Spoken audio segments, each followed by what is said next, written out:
Welcome everybody to I, the Serpent Tarot, for another pick a card reading. Today's pick a card reading is all about your animal spirit totems or guides.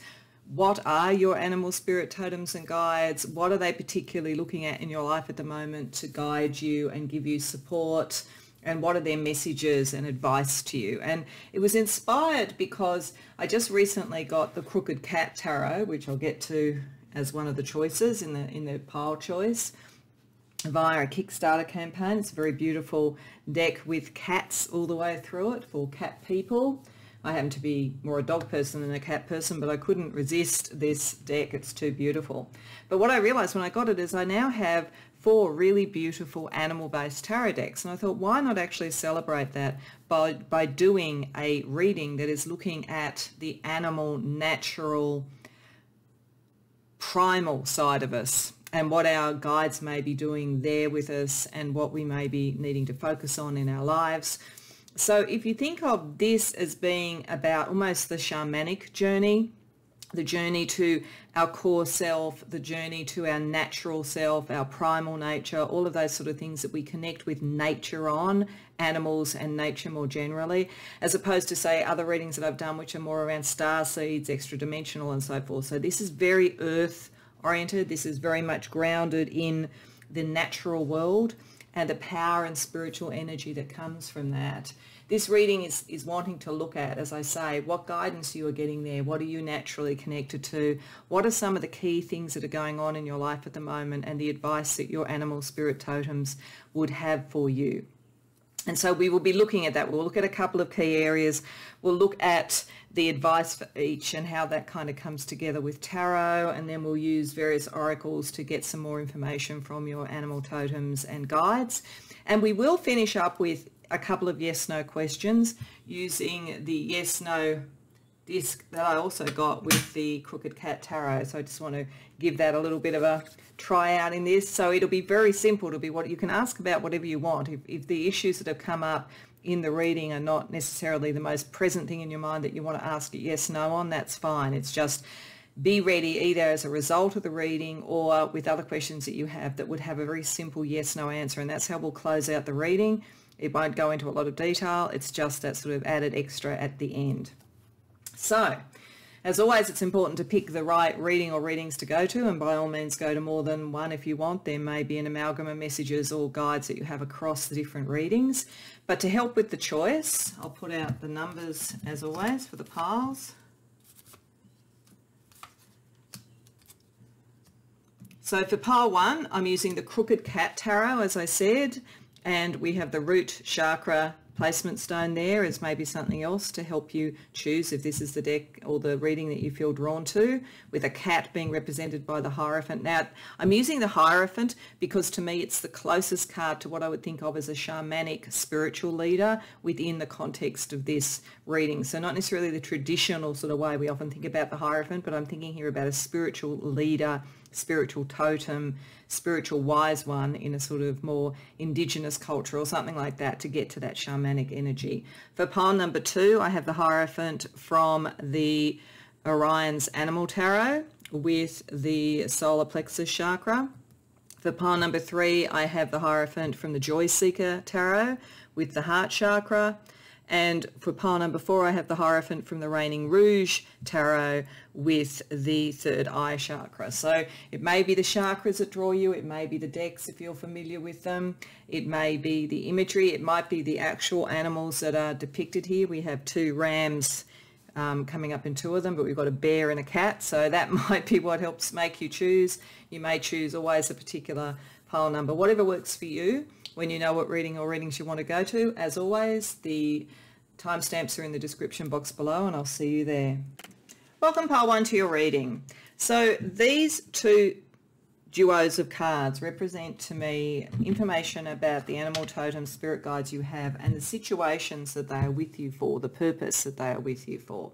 And it's interesting even to use the word purpose, because for the first situation, and these 2 things could be related or could help each other out potentially, but for the first, you have the animal totems of a shark and of a coyote. And the shark is all about protection through focus, dedication, not not leaving anything to the side and procrastinating. It can come up as a totem and a divine animal to be supporting you when you need to really focus on a problem. It may be an indication that there is some danger or issue that you have to focus on to resolve, and that's quite likely with the 39th hexagram here, which is about obstruction. It normally talks about a scenario where there are some difficulties to overcome. There are some things to understand and learn and know, and often to find allies to work with so that you don't avoid an issue or turn a blind eye to it. You go through and do it. And interestingly, with the trickster coyote energy, the coyote brings us the capacity to just get on with it and be prepared to make mistakes and learn as we go along. So this suggests to me that the shark is here with you to give you focus, purpose, and not to let you sit idly by while something is coming up or decide that something is a little bit too hard, whether it's in a relationship, career, creativity, whatever it might be. The shark gives a real sense of being an apex predator, but going towards something that is of importance. And interestingly, nourishment, and there's an energy of nourishment around this as well too. They may well be connected, but certainly this is all about focus to deal with an obstruction rather than avoiding it, rather than procrastinating, and to be prepared to make mistakes if necessary. Now, the interesting thing, and why I think these two things might be connected, and it'll be interesting to see with the tarot, is that here we have the sacred ibis, who is a animal totem of great wisdom, great learning, great knowledge.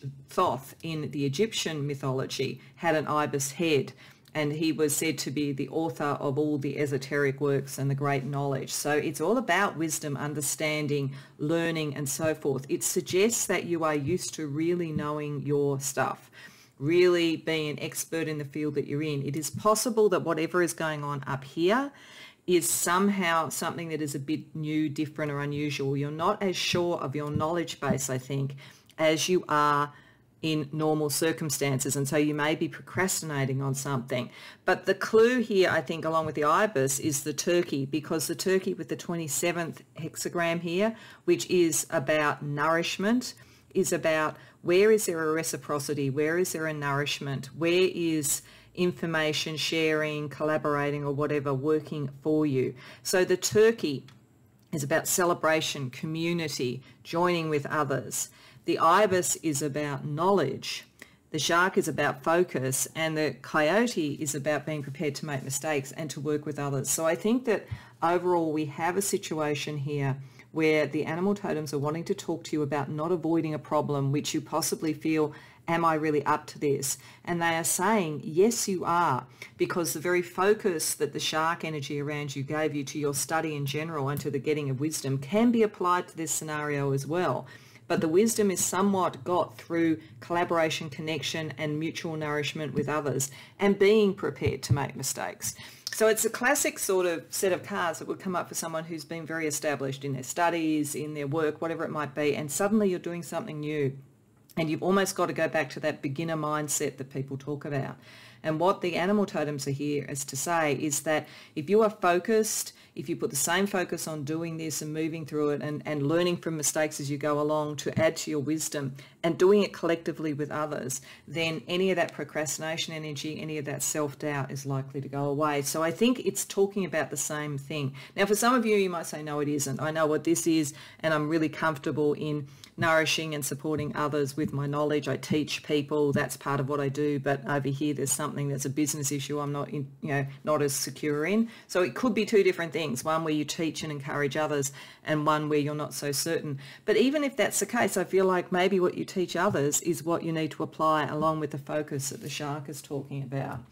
So let's use the tarot. So we're going to start off with some cards for each of these scenarios around a little bit more information that the animal kingdom want to tell you about dealing with it. So I'm looking at this as the focus to avoid self-doubt and avoid procrastination, and I'm looking at this as the getting of further wisdom through collaboration and reciprocal nourishment with others. So let's see what Spirit has to say.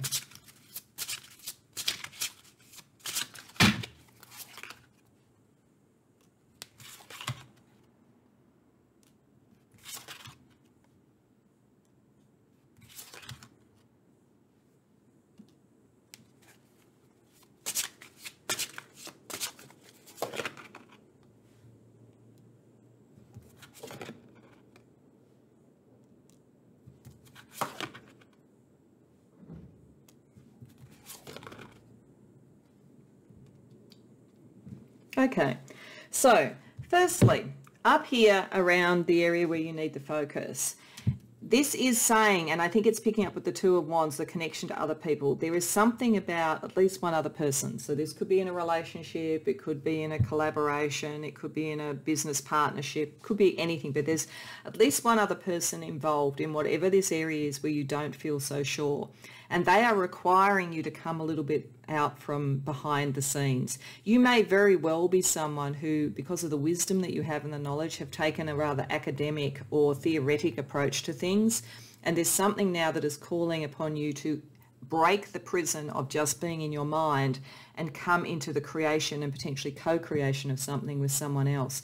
And you do feel less strong in this. It is causing some anxiety. The good thing though that the animal spirits are saying is that once you release that anxiety, you will have an uprush of understanding. It's really saying that if this is something new, you have to learn. So for instance, if you had been someone who was very much behind the scenes, the theory, the policy in an organization, and suddenly you had to be the spokesperson and you're thinking like, oh my God, am I going to make a fool of myself up in front of people?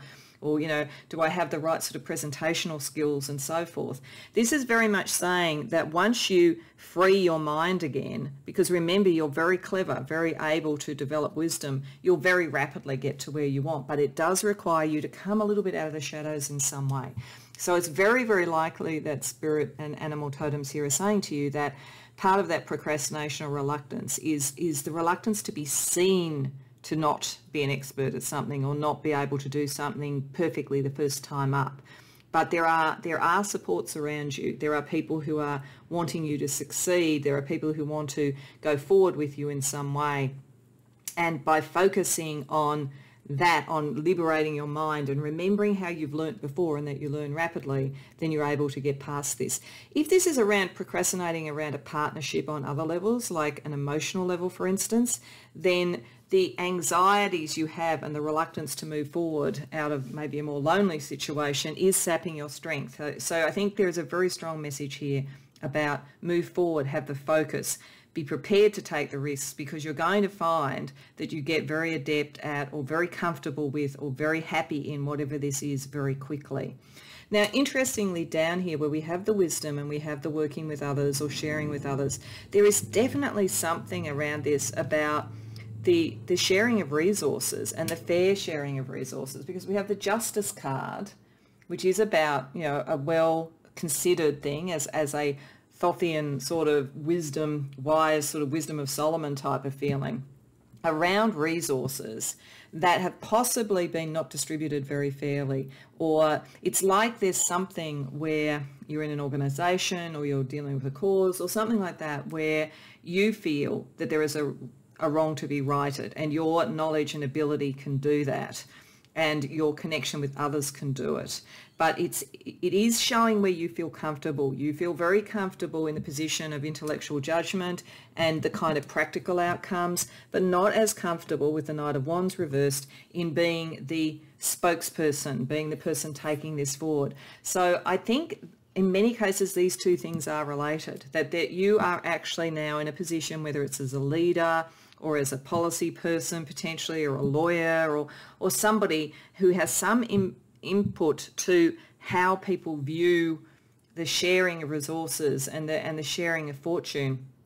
And you're being called upon to move into this focus, a laser-like focus, but in a less well-known territory that is calling upon different skills. So I do think for the most part, it is related. Now, if it is around a relationship, as I say, it looks to me like there's a good relationship, but there are complications. It's possible that you have had a prior relationship where you still feel a lot of responsibility, and you're going to have to find the way to still share some of your time, maybe with children or an ex-partner, because there's other sort of connections to be able to go forward. But still, it's saying it is possible to do. Going back to the Ibis energy, Ibis is there to give you the wisdom, Shark is there to give you the focus, and then Turkey is there to make sure that you feel connected to others, and it is a well-balanced sharing of energy, nourishment, and so forth. And then the Coyote allows you to make mistakes if necessary because you have the wisdom to learn from them. So let's bring it all together. Let's put out 4 more cards that spirits, you know, or your animal totem's advice given this about what you should be doing.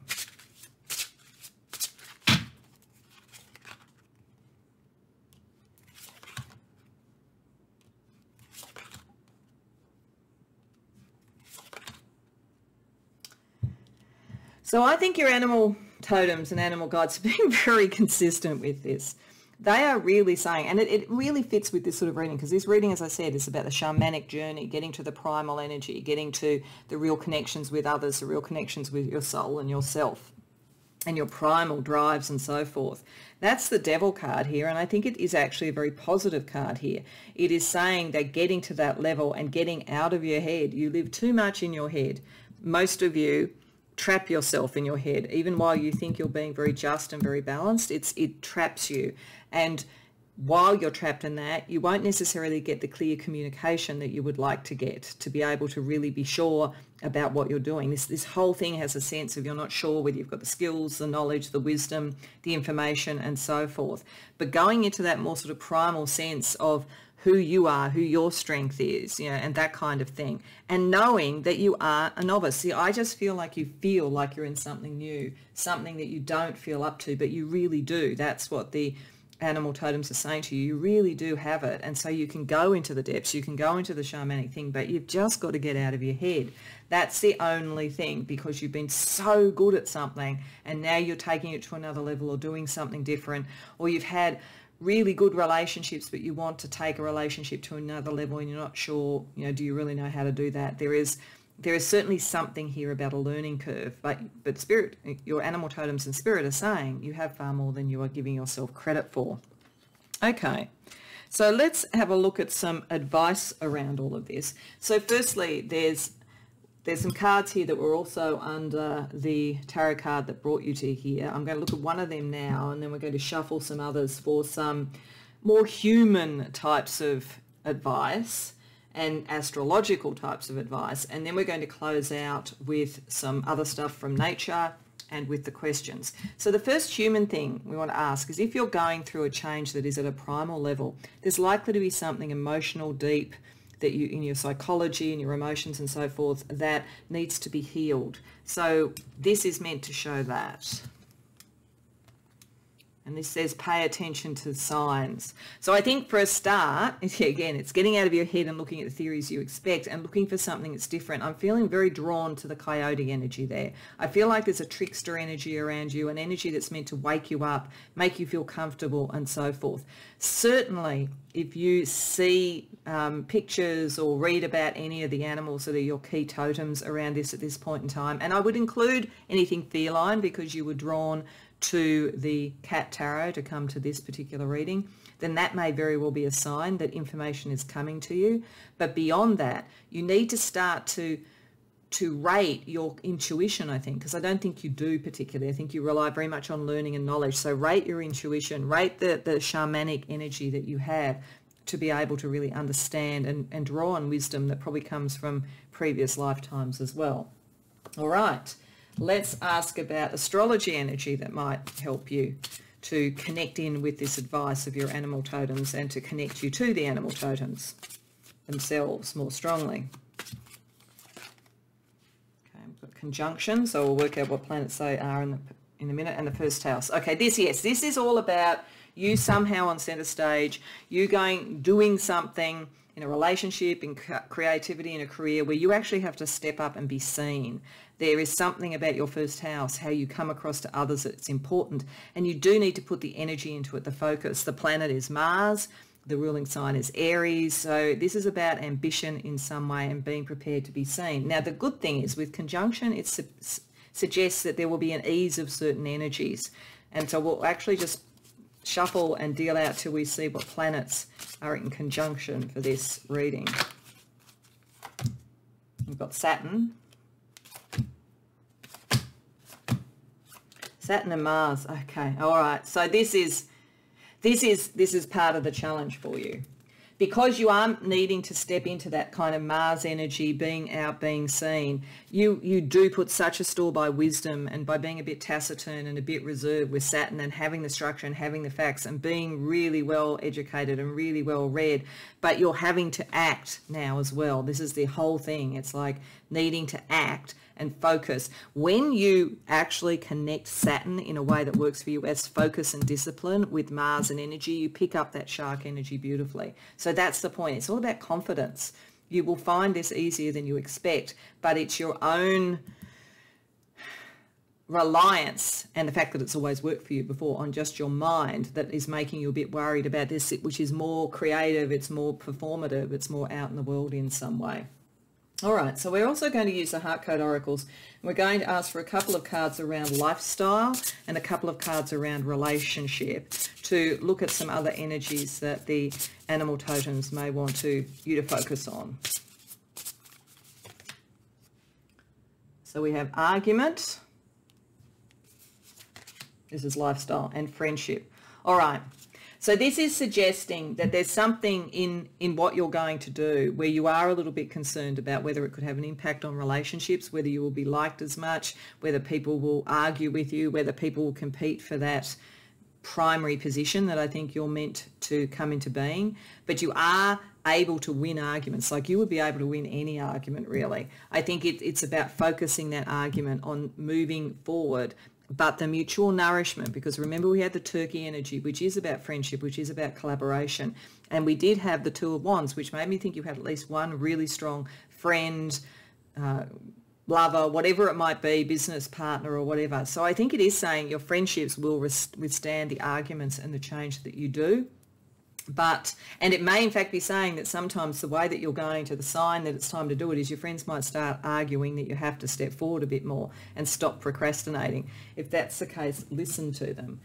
So let's have a look at what there is around relationship energy, because there is a very strong focus around relationship for this. There's relationship with yourself about feeling confident, but there is also the relationship and collaboration with others.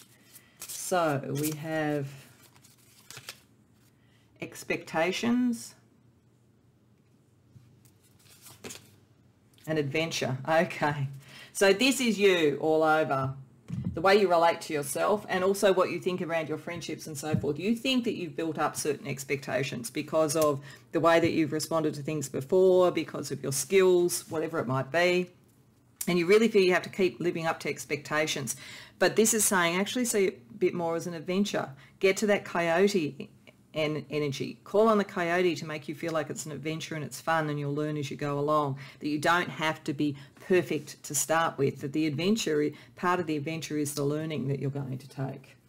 So let's go back to the natural world. And so we've got three other cards to look at. Two are soul tree cards. So they are spiritual messages from the trees, from the soul trees, so the natural world. And then we'll have a card, the last card here is from Into the Lonely Woods, which is sort of characters that help people go through a journey that's very personal, very often quite lonely or isolated, not necessarily in a bad way, but where one has to face oneself, which there is a real sense of this. So the soul trees, we've got ascension and reflection. I think what that is saying to you is reflect on the fact that any time you've had to develop that wisdom, Ibis has been with you, Thoth has been with you, you actually rapidly pick up new things and you will ascend very rapidly. Do not be concerned about that. Look at it as an adventure. Don't wait till people argue you into the position. Take that step forward with that focus. Don't procrastinate. Okay, and the Into the Lonely Woods, the fortunate companion. See, I think you will. I think that most of you, if you don't know who this is already, someone's coming into your life. But I think many of you probably know this is a friend, this is a lover, this is a collaborator, this is a business partner. It's something like that. Somebody who is really on your side, somebody who really wants to work with you or to support you going forward, someone who will have the argument with you if they think that you're kind of stalling or feeling insecure. But there is fortune associated with that. There is the capacity to feel that you have a twin soul in some way supporting you. Okay, so that's what the animal totems wanted to talk to you, and that's what the strong animal totems were. But as I said, we're going to also use the yes-no coin here. So I'm just going to throw this and then put it on my hand. And so while I'm doing that, think of the first of the two questions that you have. I probably can't do this on camera without potentially breaking something, but I can do that. So the answer is yes. So whatever your first question is, the answer is yes. So think one more time about what other question you want to ask. And for question number 2, the answer is also yes. So you've got 2 yeses. If they were about doing this, I think that's a double affirmation about yes, go forward, you can do it. But it could have been about anything, as I said. It was just a fun way to finish off the reading. So I hope you enjoyed this pile 1. I hope that it did connect you to your animal totems, your animal spirit guides, and gave you some advice that's useful for your life at the moment. I hope you enjoyed it. If you did, please like the video and subscribe. And if you care to share in the comments, I'd love to hear about it. Otherwise, I hope to see you in future readings. Welcome pile 2 to your reading. So these 4 cards represent the 4 animal totems, and in 2 pairs to show either 2 related or connected types of scenarios that your animal totems and spirit guides want to talk to you about, or they may be separate. Though I do think that there is likely to be quite a connection here, because both of these scenarios talk about things perhaps not being entirely what they seem, that you need more information, at worst that someone is not being honest with you, but possibly at best that you're just in an unfamiliar environment, or that things are changing. It's not clear exactly how they're going to change, and it calls upon observation from the peregrine falcon animal totem, and the pursuit of truth with the jackal, because the jackal totem is about truth. I do think that people who've come to this may have strong connections to ancient Egypt, maybe from a past life, or a connection to that sort of spiritual practice or spiritual understanding, because the peregrine falcon is connected to the Eye of Horus, and so is about ultimately knowledge, wisdom, and the reconciliation after there are troubles. And that's why I think the peregrine falcon here represents observation. It's a kind of a detached watching and understanding the environment before acting with wisdom and to repair or build something. So you could be in a difficult relationship, you could be in a difficult work environment, there could be family problems around you. There's something where you need to observe and get the information, because you are going to be part of the diplomacy that sorts this out, and I'll talk about that in a minute.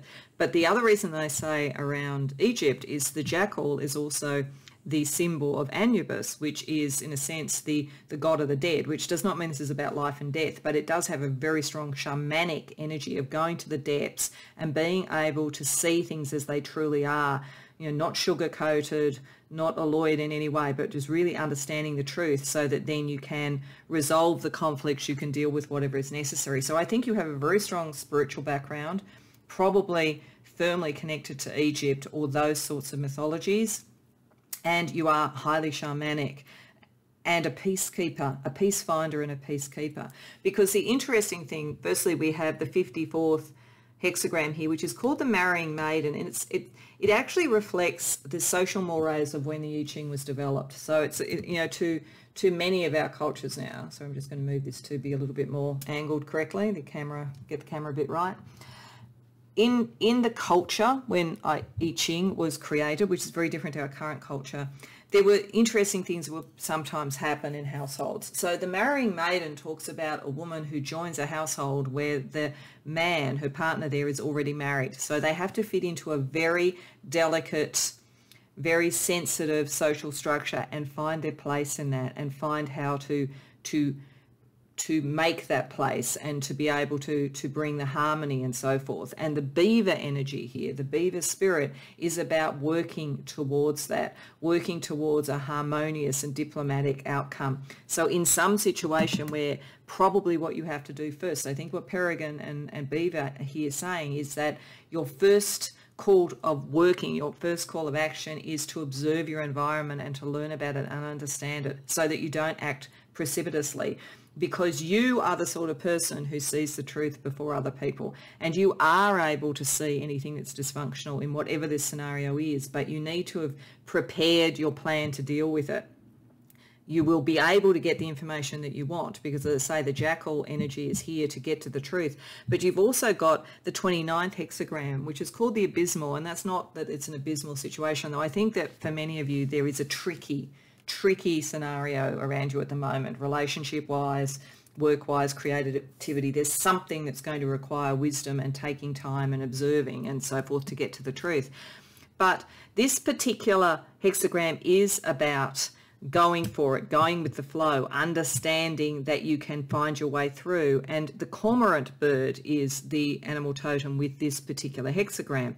And the cormorant bird can go to the depths of the water. It is about going through the flow. It's about being flexible. The cormorant doesn't, the way that their wings and the I guess structure of their body and the materials of their body are such that they don't float, they go straight down into the depths, they can get to the depths.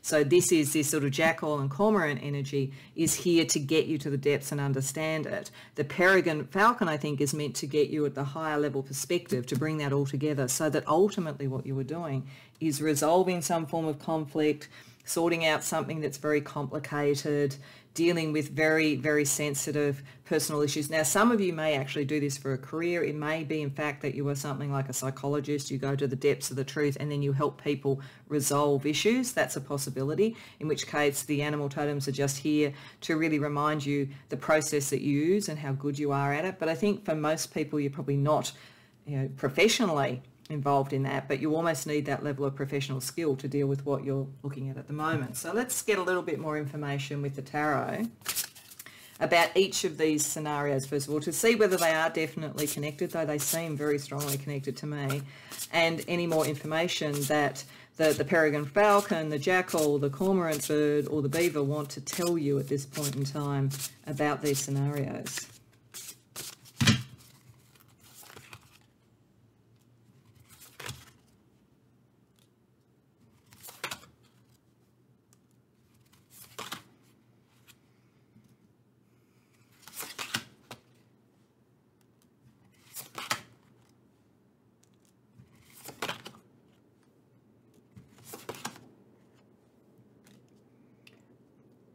Okay, to me, this is really a kind of a confirmation that they're connected in some way. And I think for most of you, this is very much around relationships, family, love relationships, something like that. It could be in a workplace, but I feel there's a lot of emotional energy in it if it's a workplace, and it's one that is very much values harmony, values the long-term harmony and so forth. And if that's the case, something is happening that's very disruptive and is bringing up a lot of anxiety and conflict that doesn't normally sit there, and sort of really upsetting the emotional apple cart. But I do feel that in most cases, this is talking about dealing, that's why the marrying maiden came up. This is dealing with some sort of tricky emotional scenario. Now, this could be anything from for instance, you could be getting married to someone who has children already, and you're having to find a way to now be a stepfather or a stepmother, for instance. Or it could be that you are getting involved for the first time in a long time and you're not really sure about whether or not, you're going back on the dating scene, for instance, having had a period of time without it, and you're not really sure exactly what the environment is like and what you're dealing with. And I think what your animal totems are saying here is that you're very fair, you're very clear. That's why you will be the person who can resolve whatever the issues are and get to the heart of it. That's without doubt. But to get to this happiness, you maybe need to delay decisions. I think this is picking up the peregrine falcon. Like the beaver wants you to get on with things to some degree, but only when you really understand the mores that you're dealing with that hexagram. So I think this is saying that a new perspective is going to help. Your new perspective is going to help. But if you want to have the harmony in the end, you're going to just have to delay it a little bit until some of the emotional stuff is brought to the surface. And I think it's very interesting that we've got a strong emphasis here on cups, so water, when part of the answer down here, which is getting to the truth, is the cormorant bird going into the depths and into the water. And there is something that is causing anxiety. There is something that is causing minor conflict. It's not major, but it's just very sensitive. It's just a very touchy subject or touchy thing, and it's got to do with relationships and how people relate and what they ultimately want to commit to in some level, what they want to be the structure of a family, of a relationship. Or, as I say, if it is something around business or creativity, it could be around the culture of the environment that you're in. So something's disturbed that. But your particular skills at observation and your tact and your diplomacy that are very strong will help, but you just have to kind of cool your jets just a little bit till a little bit more comes out to you. You've got a little bit more to the truth. So let's see with 4 more cards what advice the animal totems really have for you about managing this delicate situation I think you're in.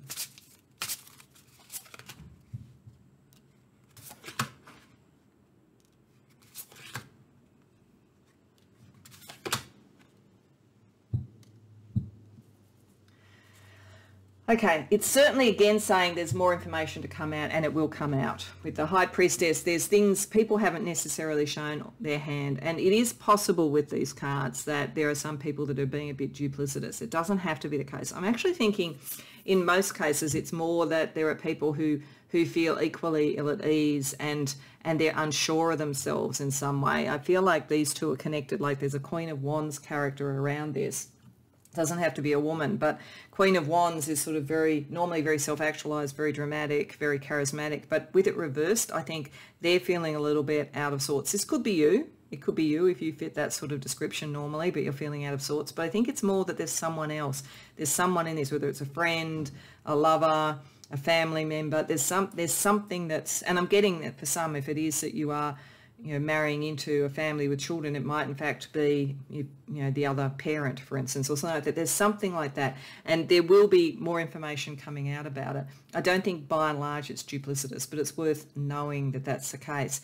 What your animal totems are saying, however, is that the things to focus on when you are delving into the truth is not so much whatever murky sort of spiritual stuff might be around it, or whether people are being truly authentic. That's not the way to get to the diplomatic outcome. The way to get to the diplomatic outcome is to understand what are everybody's passions, drives and self-esteem associated within this, and how can that be materially brought about. So you're a natural psychologist, as I say. You may, in fact, some of you may do it as a career, but in this scenario, it's not about becoming the armchair psychologist. It's not about giving people philosophies. It's not even about holding the truth up to them in a very stark way. You'll see the truth, but I think it's much more being the diplomat who sees what are the drives of the people around and how can these be actualized together. How can you get a blessing of an Ace of Pentacles, like finding the midway route, the way to actually bring everybody together in a harmonious way, and that recognizes all the unspoken sort of ego tensions that are around you. Okay, so this is a little bit highly charged, I have to say. So there are some other cards that were under the tarot card. I'm going to look at one now. We're looking now at some human type input, not just animal input, before we return to some of the natural world to close out the reading. So the first one is to look at what maybe needs to be healed in the situation. Procrastination. Okay, so Spirit's having a little bit of a bet each way with you here, in that they're saying you do need to really understand the environment. But I think what it is saying is that you may find once you get to the depths that you procrastinate rather than deal with it, or it might be that others' procrastination is what's in play here. It may not be you. It may be that you need to heal other people's procrastination that's coming from the fact that they feel out of sorts, they feel unrecognized or something like that. So you may literally be healing others. So if you don't relate to the procrastination as something you do after you've done your exploration, if you aren't needing to then call on Beaver to get you into actually action after doing all the analysis, then it may in fact be that there's something about procrastination and people being stuck and not feeling recognized, I think, in the environment that you're in, that you need to help to heal. Okay, let's get some astrology advice for you around this scenario. So we have trine, so we'll have a look at what planets are in that aspect, and waning crescent. So the waning crescent moon is about surrender and releasing control of the universe. So yeah, you do actually have to do this. You have to step back and get that higher level view and go to the depths first. And this isn't ultimately, as I say, about you front on saying to people, this is what you have to do and this is how you have to change, and going into the King of Swords. This is much more about negotiation and understanding and diplomacy and so forth, releasing some of that maybe natural leadership that you have and even some of the wisdom that you bring to things to find that collective outcome. But it will be easier than you expect. So let's see what energies are in trine.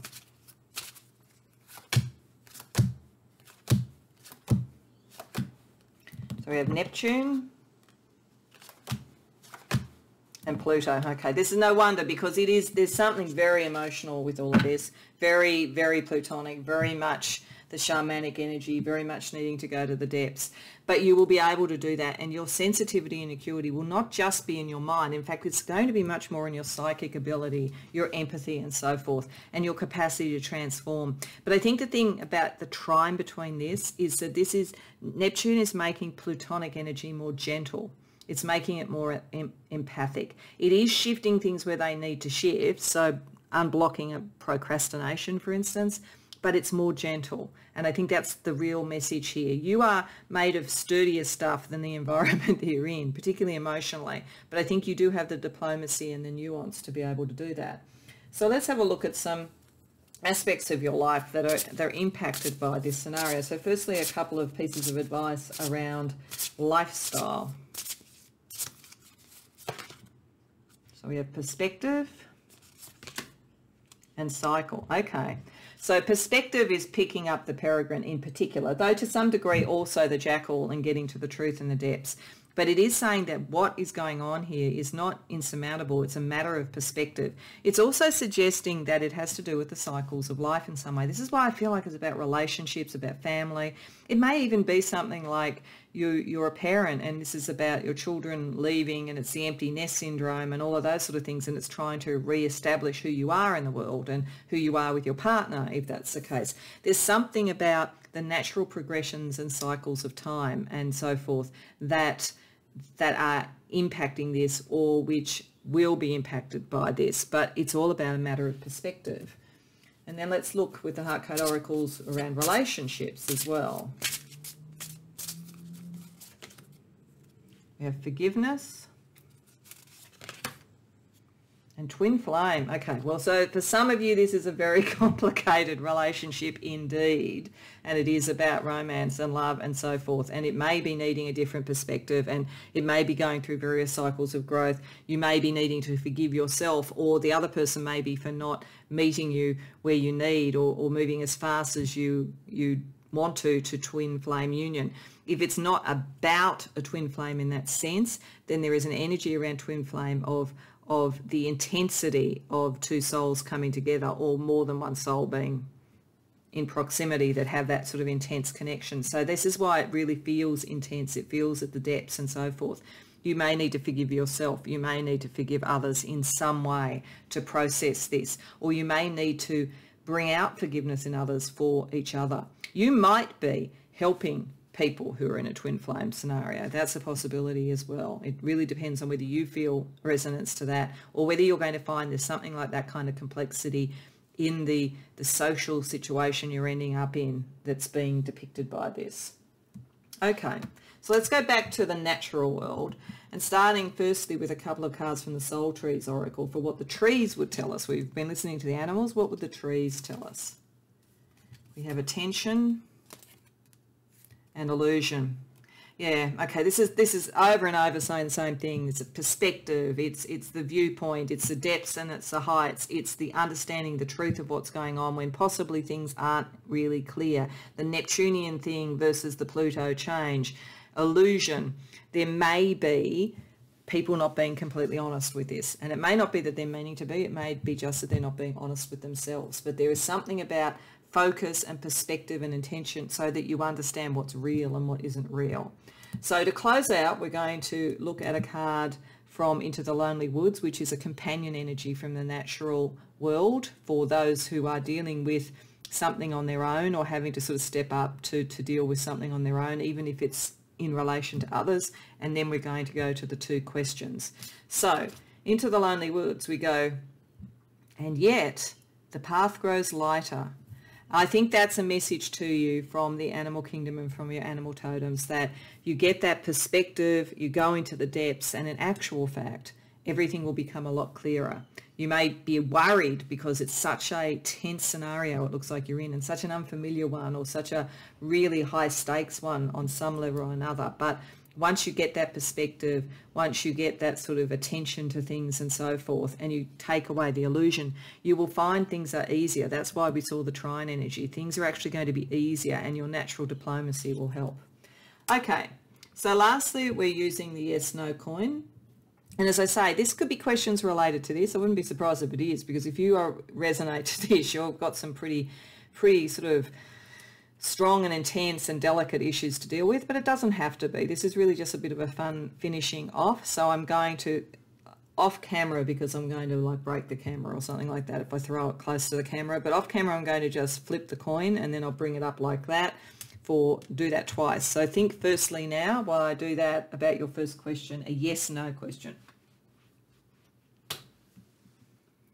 Okay, and the answer is no. So whatever it is that you were asking, the answer is no. Okay, and think about your second question. And the answer is yes. So there's one no and one yes to those questions, whether they're about this or whether it's about something else. So I hope, pile 2, that this resonated for you. It is very specific. I think you'll know if you've come to the right reading. And if so, I hope that the advice of your animal totems really helps you and makes you confident, because I think you are uniquely talented to be able to deal with this. But if you feel that you're in an environment where things aren't clear yet and that you have to be really careful, like you're walking on eggshells, you're not wrong, but you really do have the capacity to bring order into that environment, to bring people along with you and to get to the right outcome. So I hope you enjoyed the reading. If so, please like the video and subscribe if you haven't already done so. And if you care to share in the comments, I'd love to hear about it. Otherwise, I hope to see you in future readings. Welcome, pile 3, to your reading. So these 2 sets of 2 cards are meant to show either 2 different areas in your life that your animal totems are drawn to you to help you with and want to talk to you about, or they may be interrelated.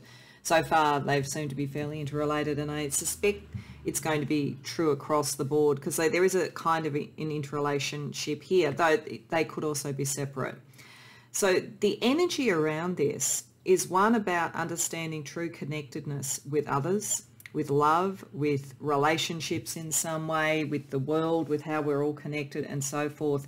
And the yin energy particularly here, that is receiving of potentially psychic energies. You could be highly empathic, for instance, that kind of almost radio frequency, or receiving others, being able to go with the flow, the extraordinary power and energy that actually is in the yin or the feminine dynamic. So you don't have to be a woman for this. It's just about that kind of feminine end of the spiritual dynamic. So receiving, submissive, but not in the sense of being under somebody's thumb, but accepting and so forth. And there is a strong sense of yearning with the tarantula energy here, but it's a yearning for connection. The tarantula is not here to be scary with a web, but to remind you with the web that we are all connected. And then here we have the clinging fire, which is hexagram 30 for the I Ching, and that is about yin power, about desire and emotion. And the hippopotamus is there to give strength, great strength to this. It is to remind that if you feel that by connecting, say, to someone, it might be in a relationship, it might be in a community, it could be anything, but by connecting and yielding and being open to something, you are somehow making yourself vulnerable. This is here to remind you that the opposite is the case, that there is enormous power in your capacity to connect. So I think that for many people coming here, there may be an issue around a relationship, a love relationship, a friendship, a family relationship, or even reaching out to connect more within a workplace or creatively or something like that. And this is reminding you that to be open to something and open to the connections is really going to show your strength. It's not going to put you in a weak position. The other thing that your animal totems are suggesting to you is the incredible strength that you can get by ritual, by things being done in a particular way, in a sacred way, in a regular way, because you have bison energy here, which is about ritual, which is about peace, finding peace in the daily activities, the rituals, the meditation, all of those sort of things. You may in fact connect to others on a psychic level through meditation, for instance, but it's about finding that capacity and the endurance energy here that a camel brings as a totem, and the 32nd hexagram, which is about duration. It's about being able to be replenished in a way that the camel can carry sort of its water, its nourishment with it, you know, in the desert for long periods of time, the versatility that comes with being able to endure and move through change and understand things. When I saw these two together, I thought of that Zen poem around before enlightenment chop wood, after enlightenment chop wood. There is this sense of the simple and the repeated and the sacred being very important here. So I do think that people who've come to this reading are probably very highly psychic, highly spiritual, but there is something about connecting with others, whether it is on a spiritual level, whether it's in an emotional relationship, whether it's in a different social environment that you're in. There's something where you want to reach out, work on that, but you're worried about whether you will give too much power away. And the animal totems here are saying you have more than enough strength to do this. And just by repeating ritual, taking each thing and sort of really ingraining it in yourself and giving yourself the kind of boundaries and the sense of inner peace that comes from that, you'll take away a lot of the fear, because there's a little bit of fear in these cards, but they don't need to be, you don't need to be afraid. So let's use the tarot and see what other information we have on each of these elements. So the connection and the sort of the receiving of others, and then the ritual and the process and the progress and the capacity to endure and move through and achieve what you want. So let's see what Spirit wants to say. And one card just flew out, so I'm going to put that one down and then shuffle the rest.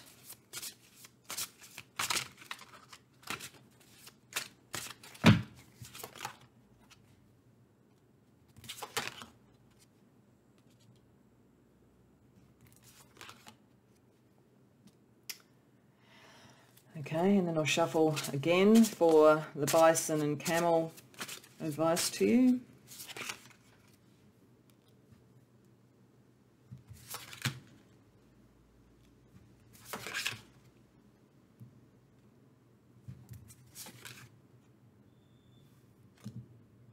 Okay.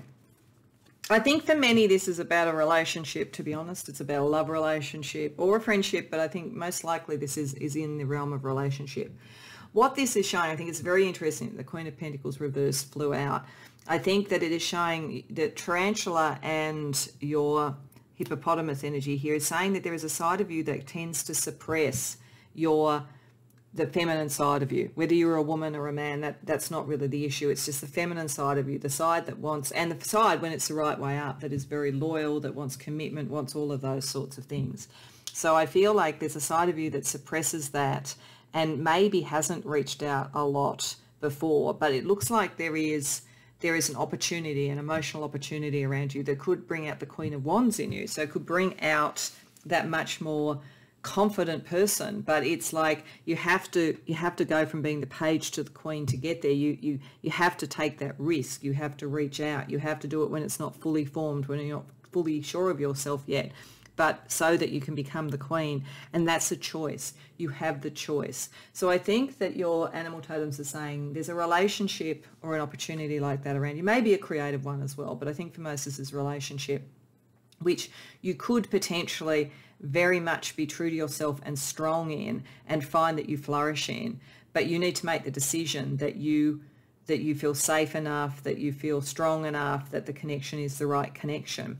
And down here, when we're looking at the use of ritual and day to day, I think this does connect to this. And I think it's saying that the reason that the Queen of Pentacles is reversed is a bit like the King of Pentacles reversed here. It's like the thing is to just do the connection and day by day enjoy the relationship, rather than thinking right now about where does it get to. Does it become a long-term relationship, for instance? Or if it's a business partnership, will it become something that is long-term? It's more about the day to day. It's more about establishing things by action and by repeating and by enjoying things, like the earthy enjoyment of life. But that does require a different perspective for you and a preparedness to sort of shift and reach out, I think, and make an emotional offer. And then wait to see the choice of the other person and be prepared, sit in that moment of waiting, but just continuing to each day do your rituals, do your meditation, do your connection and so forth. This has a very strong sort of like twin flame or soul twin type of energy to it, but it is where you're maybe not sure. Maybe you haven't been in a relationship for a while, or you're worried you've been in relationships where you've been required to give up some of yourself. You felt that receiving sort of energy made you under someone's control. I don't think that's the energy that's here, but I think you're going to have to be gentle and take time and get repeated sort of things. It's almost like you'd need to go out on a number of dates to be sure this person was good and this person really did care about you. It's just, you just need that kind of assurance as you gradually become stronger and stronger and braver to reach out. So let's see what advice your animal totems have for you about this scenario.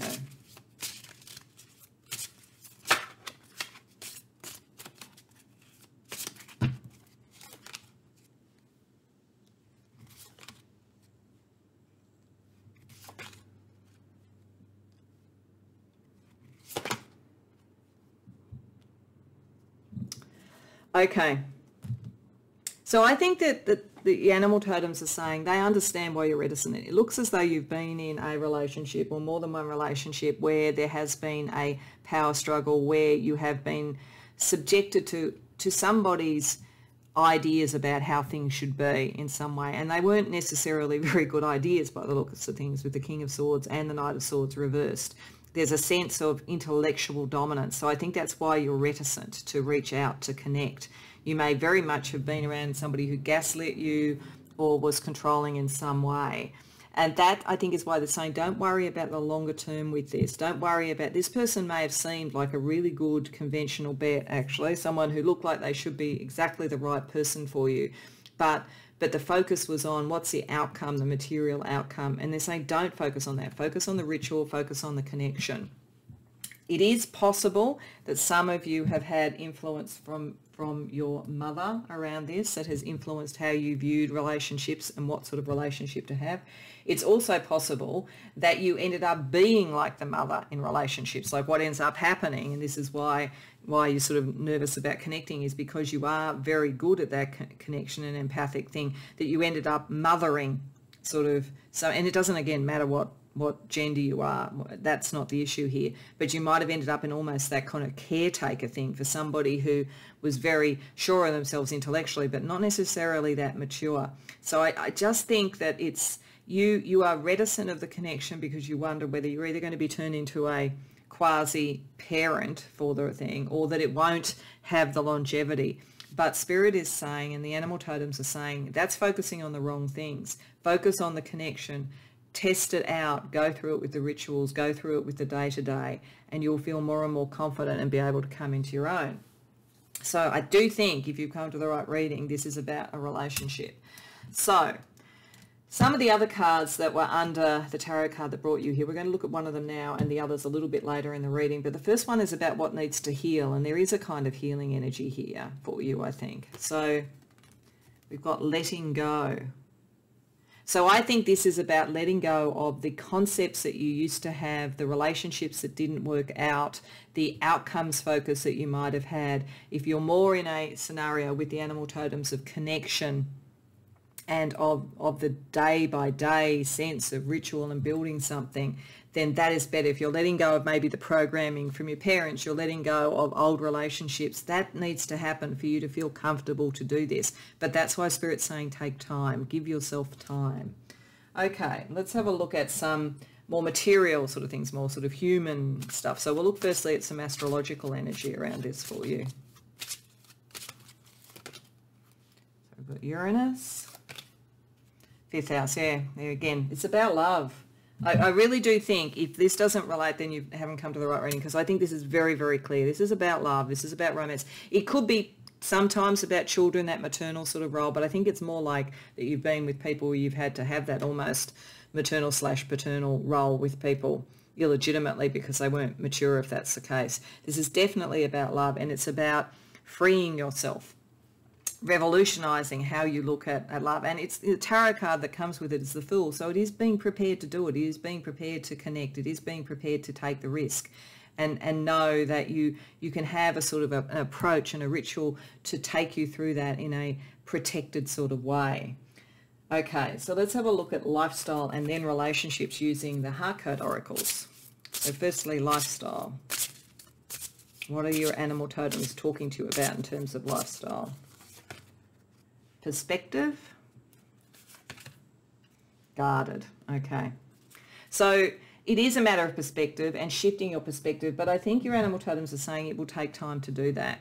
You need both the openness to connect and the ritual, the way of testing it out, the way of being sure, because you are guarded. And I don't think that they say there's anything wrong with that. I think they're just saying that's why this is what they're suggesting to you, to take it one step at a time. You can let your guard down when you feel ready and no earlier than that, but don't block it all off. Don't just say, no, it can't work out. Allow it a time to see if it's going to. So let's see the actual relationship energy around you.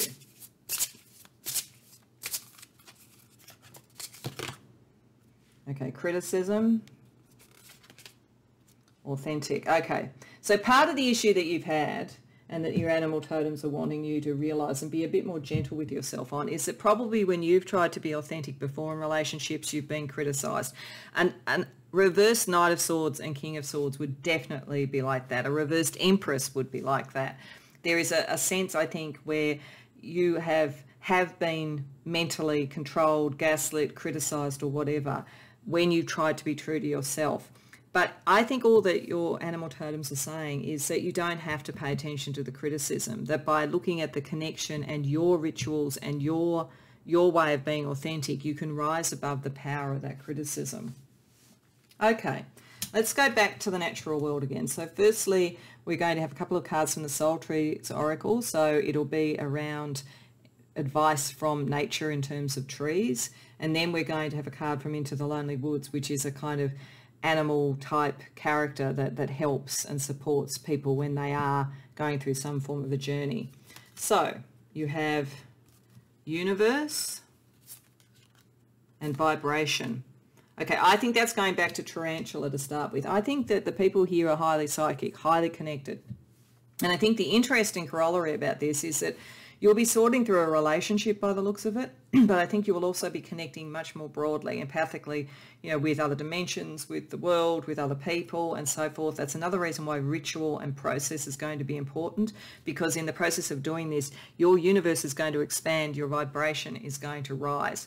The people who have kept you down before, particularly around love, I think, you are going to move so far past them, but you have to believe in yourself and be prepared to be open to connect with the right people. So let's see what the Into the Lonely Woods says. To watch over you. I think that's your animal totem saying they will watch over you, that they're going to protect you. There's a highly protective energy around the tarantula and around the bison as well. They're very powerful, strong, protective energy. So I think that is just saying you will be protected. Just take this advice and you will be protected. Okay, so let's finish with the yes-no question. So as I say, we're just going to use the yes-no dice. I'm just going to flip it off camera so that I don't accidentally break the camera throwing it up. And each time I will then show you on my hand what it is. So if you could first think about your first question. It doesn't have to be about this, but if it is, that's fine too. But your first yes-no question. And the answer is no. So whatever you were asking, the answer is no. Think of your second question. No, again. So it's two no's. So whatever you were asking about, whether it's related to this or not, there are two no answers around the questions that you had. So I hope that resonates for you. I hope that it gives you some good advice and that you enjoyed the reading. It is a little bit of a heavy message, but I think it's also a comforting message because you are going to be protected and you are able to get to the right sort of relationship, I think, not repeat the past. You can let it go. But I do hope you enjoyed the reading. If so, please like the video and subscribe if you haven't already done so. And if you care to share about it, love to hear about it in the comments. Otherwise, I hope to see you in future readings. Welcome, Pile 4, to your reading. So these 4 cards in 2 sets of 2 are to show the animal totems that are with you and the sort of issues that they are with you about and whether or not these are connected. And I do think all of the readings so far, they have seemed to be connected, and I think this is no different. So I think that there is a group of animal totems that are bringing different types of advice and wisdom for you in a particular scenario. For you, it's all about strategy. With the red fox here, the red fox is a symbol of strategy, of working out the best way to deal with something, of getting those flashes of insight that some people call luck, but are actually you having a very well thought out outcome. And the red fox is sometimes representative of Kitsune, which is a Japanese fox deity that is a kind of a messenger and a support in terms of strategy and information and luck. So there is something in your life at the moment that requires a strategic approach and probably to some degree some learning and some preparation, so whether it's looking into the facts of something or whether it is literally embarking on a course of study, because along with the red fox we have the ibis and the 4th hexagram, which is youthful folly, which is not to mean that you are going to be foolish, but it is about being in a state where you are learning and where you are managing a balance between information, knowledge and so forth, which the ibis helps you with, because the ibis is a animal totem connected to Thoth in Egyptian mythology. So the sort of pinnacle of wisdom and of learning and of knowledge and of the written works of authority and so forth, linked with the imagination. And so this card is about getting that kind of connection. And if you think about it, that's what strategy is. It is a connection of both real understanding, real theoretic and structural understanding and situational awareness, and then that genius of an imagination that sees the way through, that sees the lucky break, something like that. So whether this is in your career, whether it's study that you're actually doing, and this is about showing that sort of way to connect your imagination to your study, but to value both of those, whether this is about a relationship where you're not really entirely sure what's going on and you need to work out a strategic way to get to that without blowing everything up. There's something about that, and there is something about bringing moderation and a careful plan to what you do, because you also have the rhinoceros, which is a very strong, very powerful totem. So you have a lot of power, a lot of strength, but it's also very calm and it's very moderate. So part of this strategy is finding the middle road, finding the way that maybe reconciles opposites in some way. And you know, the rhinoceros knows, and the squirrel here, which is not with a hexagram but is just an additional animal totem in this deck, is about preparation. Just as squirrels prepare their sort of harvest and their nourishment and so forth, there is a sense of moderate preparation and planning. So this is certainly a classic sort of layout for somebody who's in an organisation in a strategic role and is looking to negotiate something, or someone who's starting a business and is looking to negotiate and lay down the firm foundations and business partners and collaboration.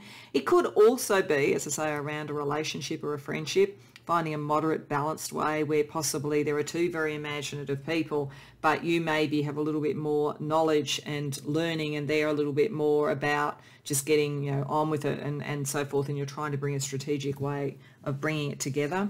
But I think for most of you it's going to be about literally something strategic in work or in life more generally. So let's see what tarot tells us in terms of a little bit more information about these 2 elements that I think are connected, that it's about having a knowledgeable, well thought out strategy that is moderate and calm, and you're well prepared for whatever this is that we're looking at. But let's see what else your animal totems can tell us with the tarot.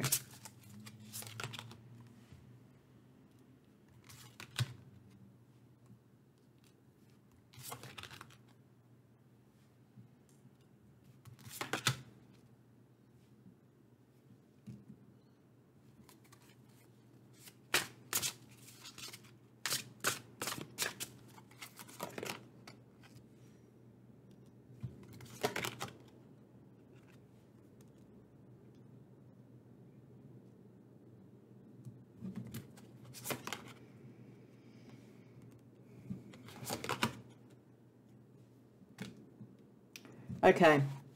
So I think what the animal totems are saying to you here are, this Page of Cups and Knight of Swords is a beautiful distillation of that ibis and that hexagram, because it is the balance of the imaginative sort of genius and this sort of emotional connection to whatever this is and what you care about and all of those sort of things, with the lightning quick understanding, knowledge, and all of those sorts of things. Now, it is possible with the Queen of Swords reversed that you have a tendency more to do the imaginative and operate in an unexpected way. Maybe for you strategically in your life, quite often just having that element of surprise has been important. But I feel with the Queen of Swords reversed, it's saying that would be the wrong thing to do, that it could lead you to the wrong decision with the Two of Pentacles reversed. This is definitely saying strategy is one part imagination and a quicksilver mind, but it is also the learning, it is the knowledge. So do not underestimate the environment, the frameworks that you're in. For instance, if you were negotiating something that had a legal nature to it, make sure you get the legal advice. Don't just go on a gut and on sort of being sort of able to eloquently argue a case. Make sure that you have the facts right. There is something here about learning as well as that kind of imaginative strategy as well, because there's something real at stake here. With the Ace of Pentacles, something new and real, something that could really build, because aces are always blessings, into something incredibly materially good for you.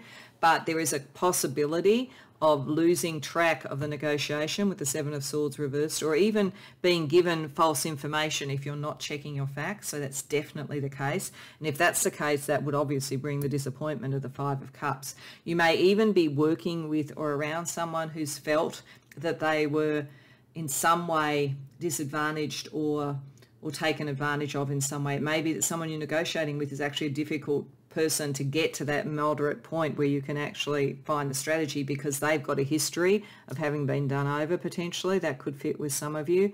But if that's the case, by you having very material outcomes and really good solid knowledge of what you're doing and a really strategic sense, you can actually help release that energy and very then rapidly get to what you want. So I think what your animal totems are saying is that if you do the proper preparation, with the preparation of the squirrel and with the ibis knowledge, rather than just rushing in, what that will ultimately do is mean that you get to your outcome quicker. It may feel a bit slower to start with, but it means that you're not going to get tripped up later on. So let's have a look at their advice overall for you.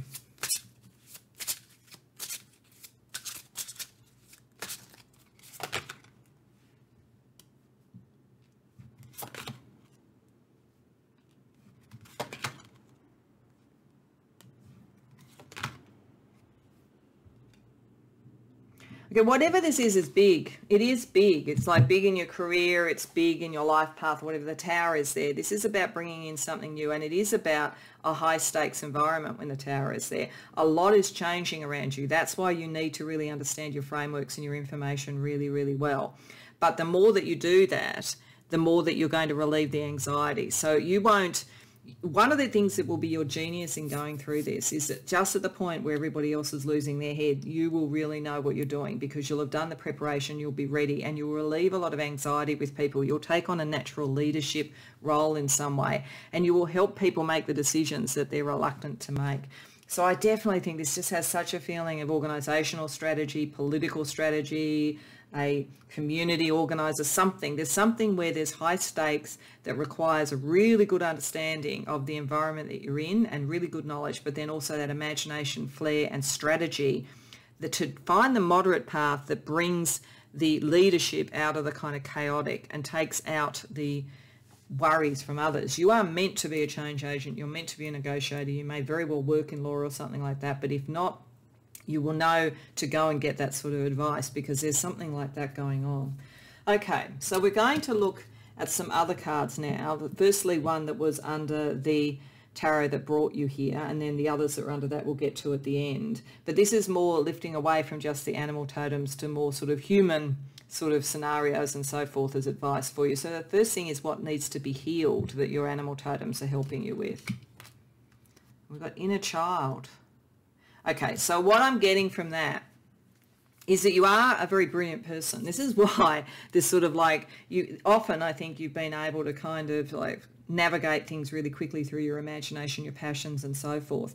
But there's possibly a sense where you were either too strictly managed around learning in some way, or you felt not good enough or recognized in your family or something like that, that is a bit wounded, and you tend to not want to go and do the formal things and the study and all that, because it's almost as though it's giving power back to something that didn't recognize you. But you do need to heal that, because you have in fact the capacity to take what was good from that background and then what is good from you, bring it into moderation with the rhinoceros, getting my animals confused, with the rhinoceros, and have that sort of sense of strength. But it's almost like you've rejected certain parts of your own natural ability just because they remind you of something that didn't work out when you were young, or some wound that you had. But this is reminding you that you can actually have the best of that as well too, and you don't have to carry that wounding with you. All right, let's see astrologically what some of the energy is around this for you.